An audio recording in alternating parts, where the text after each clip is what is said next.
നിസ്കരിച്ചിട്ടുണ്ട്. പിന്നെ വേറെ ആരും പറയേണ്ടിയുണ്ടോ? അപ്പൊ റസൂലുള്ളാഹിന്റെ വിത്ർ തന്നെയാണ് തഹജ്ജുദ്, തഹജ്ജുദ് തന്നെയാണ് വിത്ർ. ഇപ്പൊ നബി സല്ലല്ലാഹു അലൈഹി വസല്ലം അതെപ്പാ നിസ്കരിച്ചത്? അത് ബുഖാരിയിൽ ആ ഹദീസിന്റെ നേരെ മേലെ ഹദീസിലുണ്ട്.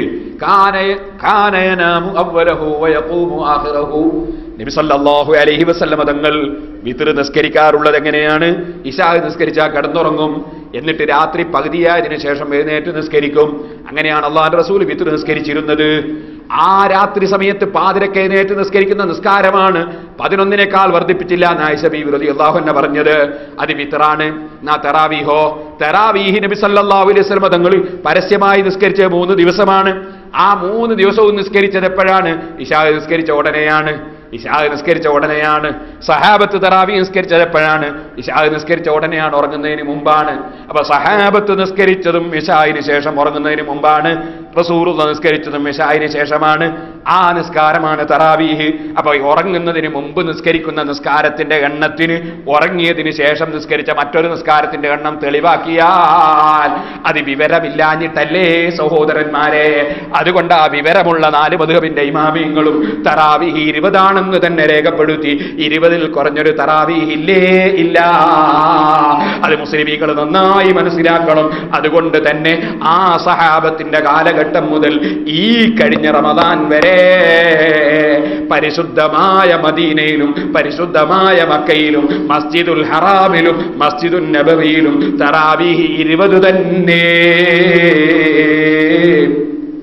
ടെലിവിഷൻ തുറന്നു നോക്കിയാൽ കാണാവുന്ന സംഗതിയല്ലേ അത്? കേട്ടോ, ടെലിവിഷനിൽ വേണ്ടാത്തത് നോക്കണ്ടെന്നല്ലാണ്ട് വേണ്ടത് നോക്കുന്നതിന് കുഴപ്പമുണ്ടോ? തറാവീഹ് നിസ്കാരം ആർക്കും മനസ്സിലാക്കാൻ കഴിയുന്നില്ലേ? ഇവരൊക്കെ കാണുന്നതല്ലേ അത്? ടെലിവിഷൻ തുറന്നു നോക്കിയാൽ കാണുന്നതല്ലേ അത്? എന്നിട്ട് ഇന്നലെ എന്നെ ഒരാൾ വിളിച്ചു, ഇന്നലെ ഞാൻ അറിയില്ല, ഒരാൾ എന്നെ വിളിച്ചു. ഉസ്താദേ, ഒരു തിരുവനന്തപുരം ഭാഗത്തുള്ള ഒരാളാണ്, വിദേശത്ത് നിന്നാ വിളിച്ചതെങ്കിൽ തോന്നുന്നു. വിളിച്ചിട്ടുണ്ട്, ഉസ്താദേ ഒരാൾ പറയുന്നത് അയാൾ സുന്നിയാകാന്ന്, മക്കത്ത് നിസ്കരിക്കുന്നത് തറാവീഹ് 20 ആണെന്ന് തെളിയിച്ചു കൊടുത്താൽ സുന്നിയാകാൻ, പക്ഷെ 20 അല്ലാന്ന് തെളിയിച്ചാൽ ഞാൻ മുജാഹിദാകണോന്ന്. ഒരാൾ ഇന്നലെ മെഞ്ഞാന്നു എന്നെ വിളിച്ചിട്ട്, ഞാൻ ഇങ്ങനെ കാറിൽ പോകുമ്പോൾ നാദാപുരം അങ്ങനെ എത്തിയ സമയത്താണ് ഫോൺ അറ്റൻഡ് ചെയ്തതിൻ്റെ ഓർമ്മ. എന്നോട് ഒരാൾ വിളിച്ച് പറയാണ്, ഞാൻ പറഞ്ഞു നിങ്ങളൊരു കാര്യം ചെയ്യും, നിങ്ങളൊരു പേടിക്കണ്ട, മക്കയിലും മദീനയിലും ഇതുവരെ നിസ്കരിച്ച് തറാവീഹ് 20 ആണ്, നിങ്ങൾ ധൈര്യത്തോടെ പറഞ്ഞോ, പക്ഷെ മുജാഹിദാവും നിങ്ങൾ പറയരുത് എന്ന്. മുജാഹിദാവും എന്ന് പറയരുത്. ആകാശം ഇടിഞ്ഞു പൊളിഞ്ഞു വീണാൽ കാഫറാവും എന്ന് പറയാൻ പറ്റുമോ? പറയാൻ പറ്റൂല.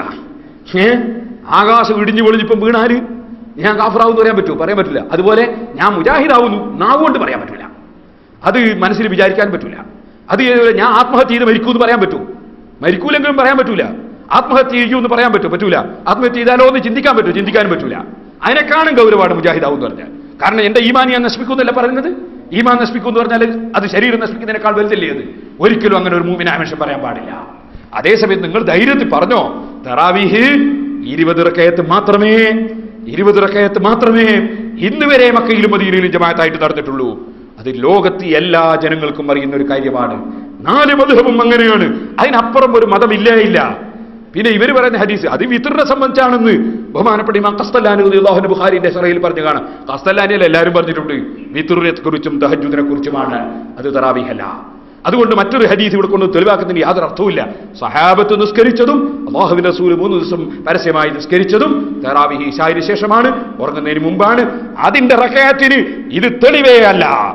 ഇരിക്കട്ടെ സഹോദരന്മാരെ, അപ്പൊ അഷ്റഫുൽ ഖൽഖ് സല്ലല്ലാഹു അലൈഹി വസല്ലം തങ്ങൾ 20 റകഅത്ത് തറാവീഹാണ് സുന്നത്താക്കി പഠിപ്പിച്ചത്. അത് തന്നെയാണ് സഹാബത്ത് നടപ്പാക്കിയത്. അത് തന്നെയാണ് 4 മദ്ഹബിന്റെ ഇമാമിയങ്ങളും പിന്തുടർന്നത്. അങ്ങനെ സുന്നത്താക്കിയിട്ടുണ്ട്, നിസ്കാരം സുന്നത്താക്കിയിട്ടുണ്ട്. റമദാനിൽ പ്രത്യേക നിസ്കാരമുണ്ട്. അത് പഠിപ്പിച്ചുകൊണ്ട് നബി സല്ലല്ലാഹു അലൈഹി വസല്ലം പറയാണ്, മൻ തഖറബ ഫീഹി ബിഖസ്ലത്തിൻ മിനൽ ഖൈരി, ഒരു ഖൈറായ കാര്യം കൊണ്ട് വല്ലവനും അല്ലാഹുവിലേക്ക് ആ റമദാനിൽ അടുക്കാൻ ശ്രമിച്ചാൽ, വല്ലവനും പടച്ചവന് ഒരു സൽക്കർമ്മം പ്രവർത്തിച്ചാൽ, കാന കമൻ അദ്ദാ ഫരീളതൻ ഫീമാ സിവാ, റമദാൻ അല്ലാത്ത സമയത്ത് ഒരു ഫർദ് എടുത്തവനെ പോലെയാണ്, ഫർദ് വീട്ടിയവനെ പോലെയാണ്. സുന്നത്തായ പ്രവർത്തനത്തിന് ഫർദിന്റെ പ്രതിഫലമാണ്. വമൻ അദ്ദാ ഫരീളതൻ ഫീഹി, ആ റമദാനിൽ ഒരു ഫർദായ നിസ്കാരം വല്ലവനും കൊണ്ടുവന്നാൽ, കാന കമൻ അദ്ദാ 70 ഫരീളതൻ ഫീമാ സിവാ, 70 ഫർദ് നിസ്കാരങ്ങൾ 70 ഫർദ് നിസ്കാരങ്ങൾ മറ്റുള്ള മാസത്തിൽ ചെയ്തതുപോലെയാണ്. അപ്പൊ റമദാനിൽ ചെയ്യുന്നൊരു ഫർദായ കാര്യം 70 ഇരട്ടി പ്രതിഫലം ചുരുങ്ങിയത് കിട്ടുകയാണ്. അതിന്റെ മേലോട്ട് എത്രയാണെന്ന് പറയാൻ കഴിയില്ല. സുബ്ഹാനല്ലാഹ്, വല്ലാത്ത പ്രതിഫലം കൊടുക്കുന്ന, വല്ലാത്ത ലാഭം കൊടുക്കുന്ന ഒരു മാസം. ഈ മാസത്തിൽ സഹാബത്തിനെ നിന്ദിക്കുന്നവനേക്കാൾ അധപ്പതിച്ചവൻ ആരാണ്? ഈ മാസത്തിൽ റസൂലുള്ളാഹിന്റെ സഹാബത്തിനെ അധപ്പതിക്കുന്നവനേക്കാൾ, റസൂലുള്ളാഹിന്റെ സഹാബത്തിനെ അവമതിക്കുന്നവനേക്കാൾ അധപ്പതിച്ചവൻ ആരാണ് സഹോദരന്മാരെ? ആരാണ് റസൂലുള്ളാഹിന്റെ സഹാബത്തിനെ റമദാനിൽ അവമതിച്ചവരെന്ന് നിങ്ങൾക്കറിയാമോ? അത് റാഫിദുകൾ എന്ന് പറയുന്ന കക്ഷികളാണ്. റാഫിദുകൾ എന്ന് പറഞ്ഞാലോ, പടച്ചവന് കൈയുണ്ട്, പടച്ചവന് കാലുണ്ട്, പടച്ചവന് കണ്ണുണ്ട്, പടച്ചവന് അവയവങ്ങളുണ്ട്, പടച്ചവൻ ഒരു കസേരന്റെ മേലെ സിംഹാസനത്തിന്റെ മുകളിൽ ഇരിക്കുന്നുണ്ട്, പടച്ചവൻ കയറുന്നുണ്ട്, ഇറങ്ങുന്നുണ്ട് എന്ന് വാദിച്ചവരാണ് റാഫിദുകൾ. ആ റാഫിദുകൾ അവര് തന്നെയാണ് മാസം കണ്ടാൽ നോമ്പെടുത്തൂടാ, മാസം കണ്ടാ പെരുന്നാളാക്കിക്കൂടാ, കണക്ക് കൂട്ടി നോക്കണമെന്ന് പറഞ്ഞത് അതേ റാഫിദുകൾ തന്നെയാണ്. ഞാനിത് എന്റെ വകയിൽ പറയുന്നതല്ല. നിങ്ങൾ മഖാലാത്തുൽ ഇസ്ലാമിയീൻ എന്ന ഗ്രന്ഥം ഇമാം അബുൽ ഹസൻ അൽ അശ്അരി റളിയല്ലാഹു അൻഹുവിന്റെ ഗ്രന്ഥം നോക്കിക്കോളൂ. അതുപോലെ ഇബ്നു ഹജർ അൽ അസ്ഖലാനി തങ്ങളെ ഫത്ഹുൽ ബാരി നോക്കിക്കോളൂ. ഇബ്നു തൈമിയ്യയുടെ ഫതാവ നോക്കിക്കോളൂ. മുതഅല്ലിമീങ്ങളെ നിങ്ങൾ ശരിക്കും ശ്രദ്ധിക്കണം. അങ്ങനെ റാഫിദുകൾ എന്ന് പറയുന്ന കക്ഷികളാണ് അല്ലാഹുവിനെ സൃഷ്ടികളോട് ഉപമപ്പെടുത്തുന്ന വിധത്തിലുള്ള ഈ വാദങ്ങൾ ഉന്നയിച്ചിട്ടുള്ളത്. ആ റാഫിദുകൾ തന്നെയാണ് മാസം കണ്ടാൽ എടുത്തുകൂടെ കണക്ക് കൂട്ടണമെന്ന് പറഞ്ഞത്. ആ റാഫിദുകൾ തന്നെയാണ് ബഹുമാനപ്പെട്ട സിദ്ദീഖുൽ അക്ബർ പിഴച്ചുപോയി എന്ന് പറഞ്ഞത്. സിദ്ദീഖുൽ അക്ബർ പിഴച്ചുപോയി എന്ന് പറഞ്ഞത് കാരണം അല്ലാഹുവിന്റെ റസൂല് ഖുർആൻ 30 ജുസും 2 ചട്ടയുടെ ഉള്ളിലായി അതാ ക്രോഡീകരിച്ച് എഴുതി വെച്ചിട്ടില്ല. അത് സിദ്ദീഖുൽ അക്ബർ ചെയ്തത്. നബി ചെയ്യാത്ത കാര്യങ്ങളെല്ലാം ബിദ്അത്താണ്. അതുകൊണ്ട് നബി ചെയ്യാത്തത് ചെയ്തവൻ മുബ്തദിയാണ്, പിഴച്ചവനാണ്. അതുകൊണ്ട് അബൂബക്കർ പിഴച്ചുപോയി എന്ന് വാദിച്ചതും ഇതേ റാഫിദുകളാണ്. നിങ്ങൾ മനസ്സിലാക്കണം. അതേ റാഫിദുകൾ തന്നെയാണ് സഹോദരന്മാരെ ഉമർ ഇബ്നുൽ ഖത്താബ് പിഴച്ചുപോയി എന്ന് വാദിച്ചു. എന്താണ് അവരതിന് പറഞ്ഞ കാരണം? അവര് പറഞ്ഞു തറാവീഹ് എന്ന ഒരു പ്രത്യേക നിസ്കാരമില്ല, അത് ഉമർ ഇബ്നുൽ ഖത്താബ് ഇസ്ലാമിൽ കെട്ടിയുണ്ടാക്കിയതാണ് 20 റക്അത്ത് തറാവീഹ് എന്ന് വാദിച്ചുകൊണ്ട് ഉമർ ഇബ്നുൽ ഖത്താബിനെയും പിഴച്ചവനായി ചിത്രീകരിച്ചത് റാഫിലിയാക്കളാണ്. ഇമാം സദ്ഖസി റളിയല്ലാഹു അൻഹുവിന്റെ ഗ്രന്ഥം എടുത്തു നോക്കിയാൽ നിങ്ങൾക്കത് കാണാം. അപ്പൊ ഈ റാഫിലിയാക്കളുടെ ആശയമാണ് തറാവീഹ് എന്നൊരു പ്രത്യേക നിസ്കാരം റമദാനിൽ ഇല്ലെന്ന് വാദിക്കുന്ന പുത്തൻവാദികൾ വാദിക്കുന്നത്. അവരെ ദീന് നശിക്കാൻ അത് മാത്രമേ വേണ്ടതുള്ളൂ.